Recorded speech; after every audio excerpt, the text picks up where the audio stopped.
Hello everyone, welcome to the platform and welcome to the master UPSC mains series, जहां पर हम लोग सीख रहे हैं आंसर राइटिंग जीरो से एडवांस लेवल तक और डिस्कस कर रहे हैं आंसर राइटिंग रूल्स। लेवल 1 के आंसर राइटिंग रूल्स यानी कि एनरिचमेंट रूल्स मैं डिस्कस कर चुका हूं। इसके बाद हम लोग डिस्कस कर रहे हैं लेवल 2 के रूल्स यानी कि सब्जेक्ट स्पेसिफिक रूल्स की सब्जेक्ट स्पेसिफिक में आंसर्स को बेटर कैसे बनाया जा सकता है। चैनल को लाइक शेयर और सब्सक्राइब कर दीजिए ताकि इसी तरीके की वीडियोस मैं आपके लिए लाता रहूं। आज का हमारा सब्जेक्ट है इंडियन पॉलिटी और हम सीखेंगे कि इंडियन पॉलिटी में आंसर्स को कैसे इंप्रूव किया जाना चाहिए। यहां पर हम बेसिक एक स्ट्रक्चर की बात करेंगे कि इंट्रोडक्शन में, बॉडी में और कंक्लूजन में क्या क्या होना चाहिए, और इन्हीं चीजों को जब हम मेंस के पीवाईक्यूज देखेंगे, प्रैक्टिस क्वेश्चंस करेंगे, देन हम इन्हीं चीजों को अप्लाई भी करेंगे। Don't worry. तो सबसे पहले आप ये समझिए कि इंडियन पॉलिटी के अंदर जो हमारा सबसे पहला पार्ट निकल के आता है दैट इज द इंट्रोडक्शन। लेकिन उससे पहले आप एक चीज जान लीजिए दैट मार्केट के अंदर आपने एक मिथ सुना होगा कि भाई पॉलिटी के अंदर आप कितना ही पढ़ लीजिए आपके ज्यादा नंबर नहीं आते। ऐसा बिल्कुल भी नहीं है, ये सिर्फ एक मिथ है। ऐसा इसलिए है बिकॉज पॉलिटी जो सब्जेक्ट है वो कहां से निकलता है, इसका जो रूट डॉक्यूमेंट है that is the constitution of India. और कॉन्स्टिट्यूशन ऑफ इंडिया एक लीगल डॉक्यूमेंट है और लीगल डॉक्यूमेंट में लगती है क्या, लीगल भाषा। दैट मीन्स लीगल भाषा क्या होती है, उसके लिखने का तरीका क्या होता है, ये सब आपको अच्छे से आना चाहिए। Then only you will be able to fetch good marks in the Indian polity. ठीक है, तो अगर हम मैं बात करूं इंट्रोडक्शन की, तो इंट्रोडक्शन में हम लोग क्या लिख सकते हैं। ठीक है, यहां पर निकल के आता है पहला टाइप, कोट्स। देखिए, आपका जो क्वेश्चन होगा उसकी नेचर क्या है, उसकी टोन क्या है, डिमांड क्या है, उसके बेसिस पर इंट्रोडक्शन वेरी करेगा, लेकिन इनमें से कुछ ना कुछ आपका डेफिनेटली फिट हो जाएगा। पहला है हमारे पास कोटेशंस। अब कोटेशंस मेरे पास दो तरीके के होते हैं। एक तो मेरे पास होते हैं करंट अफेयर बेस्ड, कि भाई रिसेंटली न्यूज़पेपर्स के अंदर कोई इशू चल रहा है, यूसीसी का इशू चल रहा है, एफसीआरए का इशू चल रहा है, तो यहां पर जो ओपिनियंस रख रहे हैं पॉलिटिकल स्कॉलर्स जिन्होंने उस चीज को साइंटिफिकली एग्जामिन किया है, वैसे कोई ओपिनियन या फिर कोटेशन आपको मिल जाए न्यूज़पेपर्स के अंदर या फिर करंट अफेयर की मैगजीन्स के अंदर, तो वो आप इस्तेमाल कर सकते हैं। सेकंड आता है मेरे पास कुछ कन्वेंशनल स्कॉलर्स। कन्वेंशनल स्कॉलर्स जैसे कि आप पॉलिटी की बुक पढ़ते हैं, ठीक है, तो उसमें आपको मिलता है क्या, आइवर जेनिंग्स, उसमें मिलता है आपको के सी वेयर, उसमें मिलते हैं आपको अंबेडकर साहब, उसमें मिलते हैं आपको ग्रेविनल ऑस्टिन, उसमें मिलते हैं आपको के एम मुंशी, और भी कई तरीके के स्कॉलर्स आपको मिलते हैं। इनको कहा जाता है कन्वेंशनल स्कॉलर्स। इसमें से भी प्रेफरेबली याद रखना कि जहां भी इफ पॉसिबल, जहां भी हो सके, आप अंबेडकर साहब की ओपिनियन लिखिए, ज्यादा वैलिड रहती है।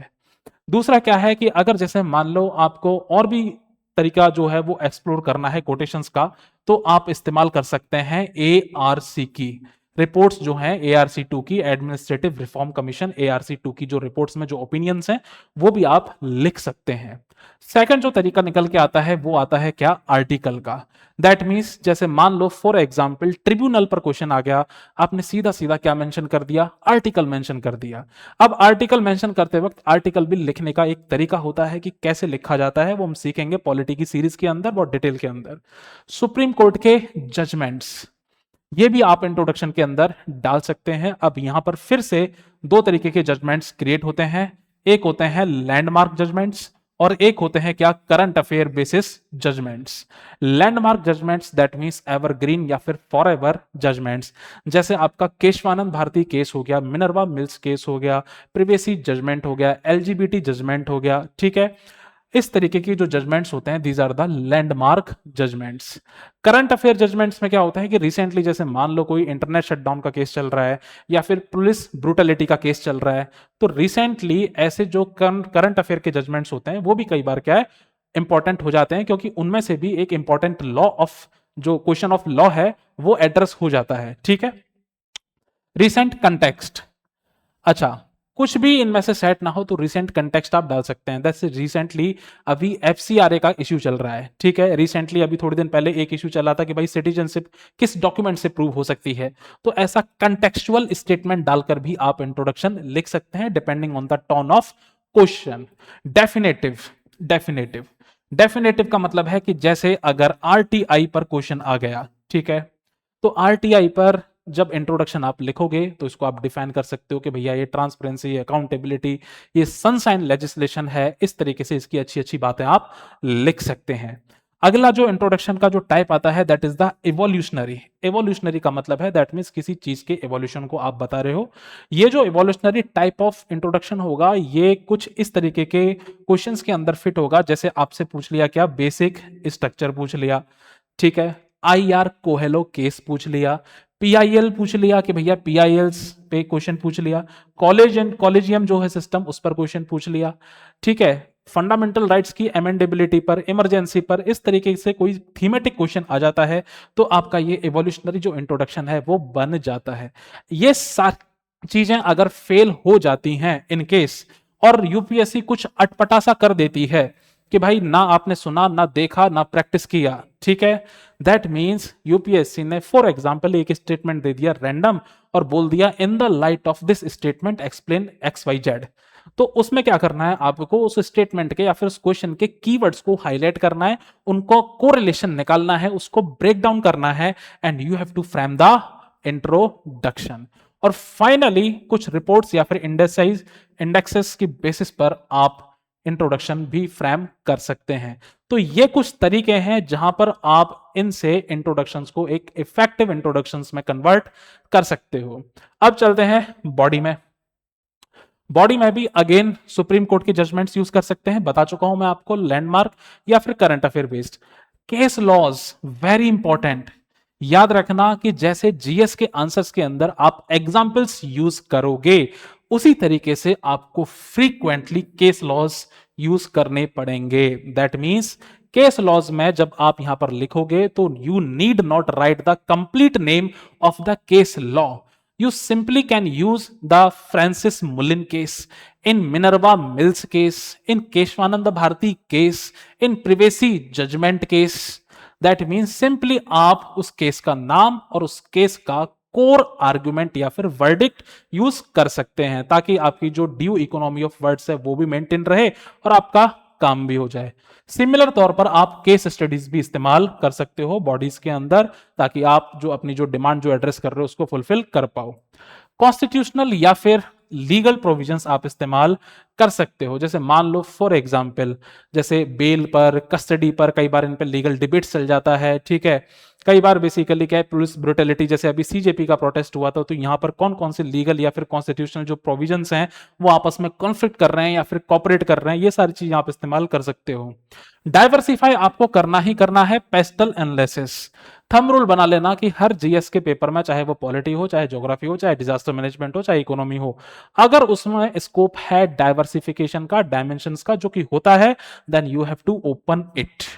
डेटा का बेसिकली आप सपोर्ट लेंगे, लेकिन डेटा याद रखना जब बेसिकली आपका मेंस होता है उससे पहले फ्री में अवेलेबल पीडीएफ्स होती हैं डेटास की, शॉर्ट टर्म डेटास की, जिसमें अपडेटेड डेटास आपको मिल जाता है। शॉर्ट टर्म डेटास के लिए आपको टेंशन नहीं लेनी है, you can only note the long term datas, ठीक है। कई बार बेसिकली कॉन्स्टिट्यूशनल वैल्यू सेंट्रिक भी आपको बॉडी डिजाइन करनी पड़ सकती है कि भैया इक्वलिटी है, लिबर्टी है, जस्टिस है, फ्रैटर्निटी है, ठीक है, इक्विटेबल डिस्ट्रीब्यूशन ऑफ रिसोर्सेज है। ऐसा जो सीन है बेसिकली ये आप कहां इस्तेमाल करोगे, जैसे क्वेश्चन आ गया यूसीसी के अंदर, जैसे क्वेश्चन आ गया रिजर्वेशन के अंदर, जैसे क्वेश्चन आ गया वोमेन्स के ऊपर, तो तब आप इस तरीके की कॉन्स्टिट्यूशनल जो वैल्यू सेंट्रिक जो बॉडी है वो आप डिजाइन करोगे कि क्वेश्चन जो है वो पूछ लिया कॉन्स्टिट्यूशनलिज्म पर, कॉन्स्टिट्यूशनल मॉरलिटी पर, तो तब जाके आप कॉन्स्टिट्यूशनल जो वैल्यूज हैं इन सेंट्रिक का जो ये बॉडी है वो आप बना सकते हैं। डॉक्ट्रिन्स का फ्रीक्वेंटली इस्तेमाल कर सकते हो, डॉक्ट्रिन्स की आपके पास कोई कमी होनी भी नहीं चाहिए। Doctrine of pith and substance, doctrine of colourable legislation, doctrine of basic structure, X Y Z, ढेरों डॉक्ट्रिन्स हैं, ठीक है। एग्जाम्पल्स आप नॉर्मली यूज कर सकते हो, ठीक है, कोटेशंस मैं बता ही चुका हूं, क्लियर है। चलिए अगला जो पार्ट है कंक्लूजन्स, कि कंक्लूजन्स के अंदर आपको क्या क्या करना है। सबसे पहली चीज कोटेशंस, याद रखना एथिक्स और पॉलिटी ये दो सब्जेक्ट्स, दो जीएस पेपर्स आपके ऐसे हैं जहां पर कोटेशंस आप इंट्रोडक्शन, बॉडी और कंक्लूजन तीनों जगह इस्तेमाल कर सकते हैं।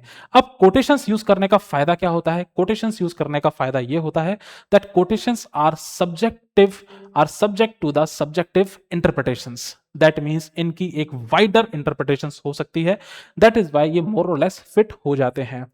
कन्वेंशंस आप यूज कर सकते हैं कंक्लूजन के अंदर। जिनेवा कन्वेंशंस हो गया, कन्वेंशंस ऑन टॉर्चर हो गया, वियना कन्वेंशंस हो गया। कई बार यूपीएससी क्या करती है, पॉलिटी के क्वेश्चंस में क्लाइमेट चेंज या फिर लोकल इश्यूज को मर्ज कर देती है, तो वहां पर ये कन्वेंशंस आपकी हेल्पफुल रहेंगे।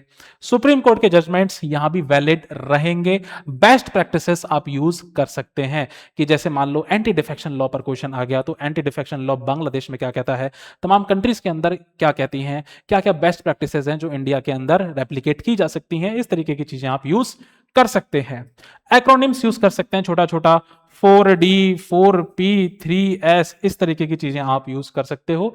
ये सारी चीजें आप उठा सकते हो या तो सुप्रीम कोर्ट के वर्डिक्ट से, या फिर प्राइम मिनिस्टर के स्पीचेस से, या फिर तो कोई भी पॉलिटिकल जो स्कॉलर्स होता है उसकी राइटिंग्स से, उसकी डॉक्यूमेंट्स से। ठीक है, डॉक्ट्रिन्स अगेन यहां भी यूज हो सकती हैं, कमिटीज कमीशंस, ये सारी चीज आप यूज कर सकते हो। प्रिंसिपल ऑफ गवर्नेंस, ठीक है, जैसे प्राइम मिनिस्टर जो है हमारे कहते हैं कि भाई विकसित भारत होना चाहिए, आत्मनिर्भर भारत होना चाहिए, सबका साथ सबका विकास होना चाहिए, टॉप टू बॉटम अप्रोच होनी चाहिए, या फिर बॉटम टू टॉप जो है वो फीडबैक मैकेनिज्म होना चाहिए। तो प्रिंसिपल्स ऑफ गवर्नेंस को आप यहां पर भी इस्तेमाल कर सकते हैं। एंड फाइनली नॉर्मल जो चीजें हैं, फंडामेंटल राइट्स हो गया, ठीक है, जैसे राइट टू लाइफ हो गया, ओके, डीपीएसपी हो गया, आर्टिकल्स हो गया, इनको भी आप इस्तेमाल करके कंक्लूजन बना सकते हैं। तो आई थिंक आपको एनफ पता लग गया होगा कि इंडियन पॉलिटी में कहां कहां क्या क्या इंट्रोड्यूस करके पॉलिटी के आंसर को एक बेटर आंसर बनाया जा सकता है। तो इसी तरीके की वीडियोस के लिए kindly do like share and subscribe this channel. मिलते हैं नेक्स्ट वीडियो में विद द नेक्स्ट टॉपिक, तब तक के लिए धन्यवाद।